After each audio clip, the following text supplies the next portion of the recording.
കൊച്ചിയിൽ ലിവിംഗ് ടുഗദറായിരുന്ന യുവതിയെ ക്രൂരമായി മർദ്ദിച്ച കേസിൽ അറസ്റ്റിലായ യുവമോർച്ച നേതാവിനെ ബിജെപിയിൽ നിന്ന് പുറത്താക്കി.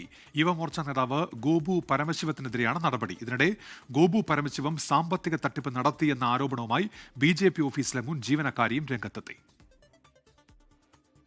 ഇന്നലെയാണ് യുവമോർച്ച എറണാകുളം ജില്ലാ ജനറൽ സെക്രട്ടറി ഗോപു പരമശിവത്തിനെതിരെ യുവതി പരാതി നൽകിയത്. തുടർന്ന് മരട് പോലീസ് ഗോപു പരമശിവത്തെ അറസ്റ്റ് ചെയ്തു. വധശ്രമം ഉൾപ്പെടെയുള്ള വകുപ്പുകൾ ചുമത്തിയായിരുന്നു അറസ്റ്റ്. പിന്നാലെയാണ് ഗോപുവിനെതിരെ ബിജെപി നടപടിയെടുത്തത്.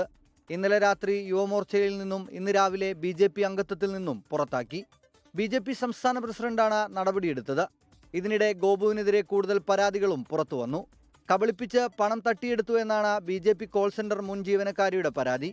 ബിജെപി ഓഫീസിൽ പരാതി നൽകിയെങ്കിലും നടപടിയുണ്ടായില്ലെന്നും യുവതി പറയുന്നു. പരാതി നൽകിയതിന് പിന്നാലെ തന്റെ ജോലി പോയെന്നും യുവതി ആരോപിച്ചു. ഗോപു പരമശിവം ഞങ്ങളുടെ ഒരു പേഴ്സണൽ കേസ് കോടതിയിൽ കൊടുക്കാമെന്നും പറഞ്ഞിട്ട് വക്കീലിനെ ഏർപ്പാട് ചെയ്ത് തന്നിട്ട് അതിൽ വക്കീൽ ഫീസാണെന്നും പറഞ്ഞിട്ടാണ് ഞങ്ങളുടെ ഒരു 9,000 രൂപയോളം മേടിച്ചിട്ടുണ്ട്. ഇവനെതിരെ ഞാൻ ഈ കംപ്ലൈന്റ് പറഞ്ഞത് കൊണ്ട് എന്റെ ജോലിയും കളഞ്ഞു.